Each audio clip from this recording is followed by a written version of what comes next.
as for what Engelbert is alleged to have said to Collier, if she actually suggested Caitlin Clark should be grateful for what she makes off the court, that's preposterous. Did you miss the Iowa years? Clark is the Tiger Woods tide that lifts all boats. And we know this show is proof. The highest rating we have ever had followed one of her games at Iowa. The WNBA has benefited from her presence more than the other way around, even though this year for Caitlin Clark was essentially lost to injury. It was absolutely ridiculous. I mean, it's not every day you're watching the WNBA, or I'm watching it, and I'm just thinking, wow, I have literally never seen anything like this before. Seriously, I want you to just picture this whole scene. You've got a commissioner who is so completely drunk on power, she thinks nobody can touch her. Then you have a fan base that is so fed up, so angry. After years of being totally ignored, they just all explode at once. And right in the middle of it all are three players: Caitlin Clark, Sophie Cunningham, and Lexi Hull. They're standing together, shoulder to shoulder, a completely united front, while the entire league they helped build starts to crumble around them. Look, this isn't some made-up drama. This is happening right now. Today, the WNBA is looking at what might be the biggest scandal in its entire history. And it's all because a massive 200,000 fans have officially and verifiably signed a pledge to boycott the league. That number is climbing so fast, so hard, that Commissioner Cathy Engelbert herself was seen walking out of the league office in a total panic. The phones are just ringing off the hook. It's all the sponsors, and let me tell you, they are not happy at all. Over at the NBA, Adam Silver is apparently furious. The WNBA is literally seconds from losing everything it has ever worked for. So you better settle in, because this is the story the league tried so desperately to keep you from ever hearing. If you're watching this, you're watching a piece of WNBA history collapse in real time. Do your part, hit that like button, subscribe, and drop a comment that says Boycott 2026 if you're with Caitlin, Sophie, and Lex. This entire disaster started the moment the players' private group chat was leaked. In that chat, Cathy had supposedly warned Caitlin Clark to stop doing any and all outside events, and she specifically called out her love for golf. But it didn't stop there. She then went after Sophie and Lexi, giving them the same exact chilling warnings. She threatened them with suspensions, with being benched, and even threw out the terrifying word termination. The high tide lifts all boats or whatever, basically.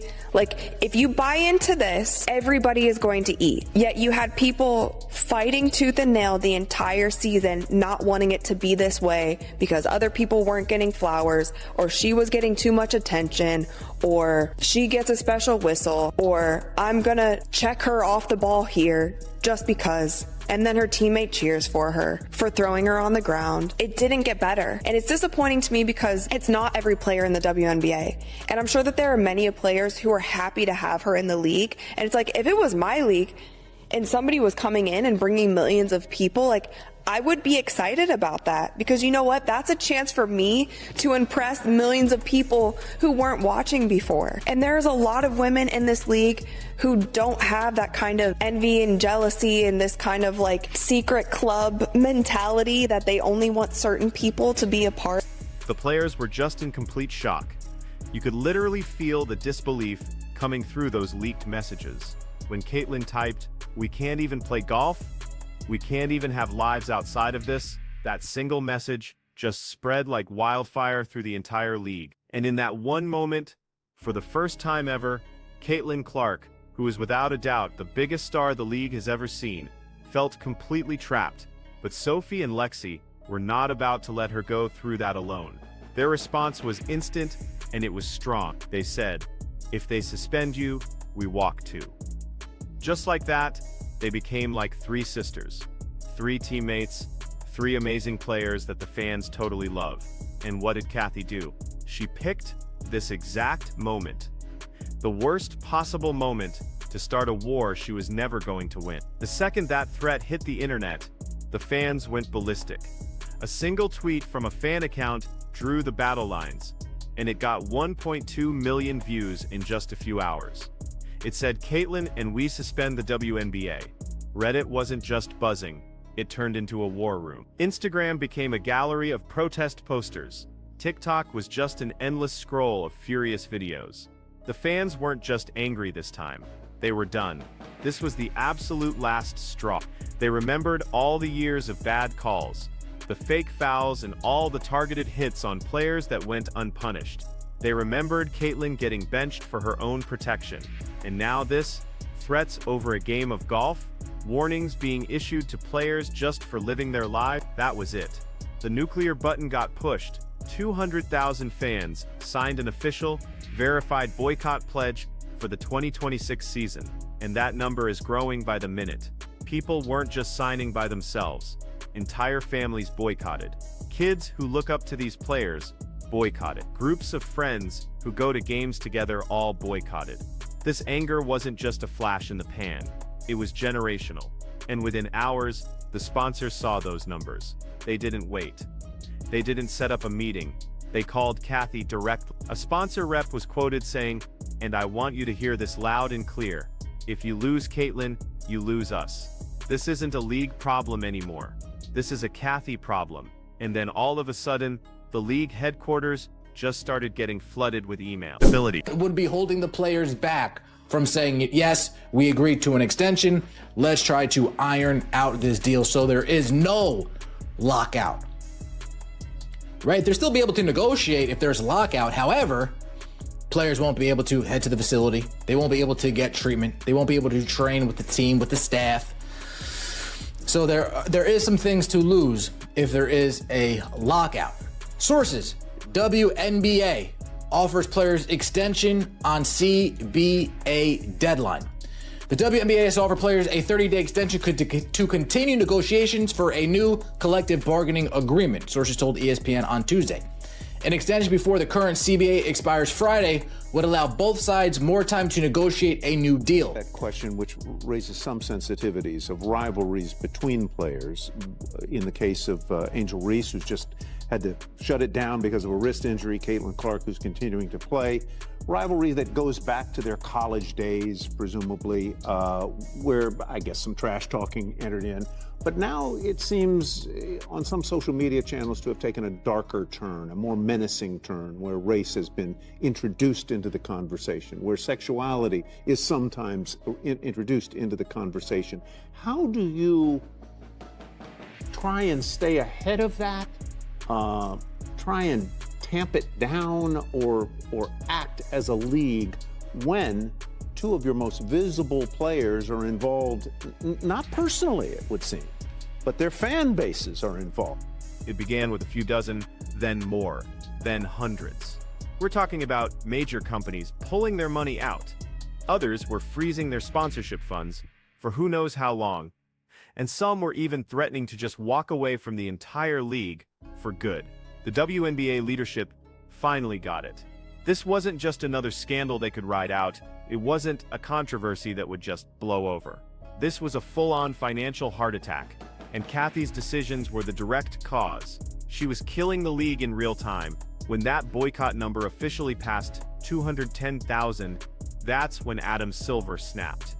He reportedly walked right into the WNBA office, slammed a huge binder down on the conference table, and said in a voice that was not up for debate, "Fix this or step down." The entire room went silent. Kathy just froze, her face apparently turning ghost white. He looked her right in the eye and demanded to know why. Why are you threatening players for living their lives? Why are you targeting Caitlin? Why are you warning her teammates? All she could do was mumble some excuses. But he wasn't interested in hearing them. He told her straight up, "You are not stopping golf. You are not suspending anyone, and you are not firing anyone." Then, and this is where things get completely insane, the assistant commissioner supposedly whispered something in Silver's ear. He listened, stood up straight, and just shook his head in what could only be described as pure disgust. And he walked right out of the room. No more meeting, no discussion, just a legendary level of frustration. Meanwhile, inside the Indiana Fever headquarters, the players' phones were going crazy. 200,000 boycotts became 20,000, then 235,000, then 250,000. Caitlin just stared at her screen, speechless. Sophie grabbed her hand. Lexi wrapped her arms around both of them. And in that huddle, Caitlin whispered, "They're doing all of this for us, Sophie squeezed her hand and said, "Then we stay strong." Lexi added, "Together." At that exact same moment, the WNBA office was in a complete and total meltdown. People were reportedly crying at their desks. Phones were ringing off the hook. Email inboxes were exploding, and every single major sponsor had frozen their accounts. Executives were hiding in their offices, too scared to even show their faces. And Kathy, she was just shaking, totally paralyzed. She had no plan, no support from her own staff, and absolutely no backup. She was finally forced to face a truth you can never run from. You can't fight your own fans. You can't threaten your own stars, and you cannot control people who have finally found their collective voice. By the end of that disastrous day, the boycott estimate, when you include the families of everyone who signed, had shot past 1 million people. Kathy's chair was empty. Her office door was locked. She wouldn't speak to anyone. The league had lost everything in a single day: sponsors, credibility, fans, money, and stability. And it lost control. It lost all of its control.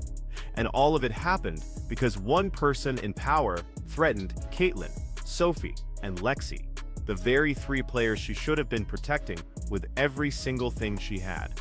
The WNBA didn't just lose players and sponsors today. It lost something way more valuable, something that is almost impossible to ever get back. It lost trust. And in the world of sports, or really in any world, trust is everything. If you believe the fans were 100% right to take a stand, I need you to comment Boycott 2026 until there is justice. And if you stand with the courage of Caitlyn, Sophie, and Lexi, hit that like button and subscribe to this channel, because I can promise you, this scandal is very, very far from being over.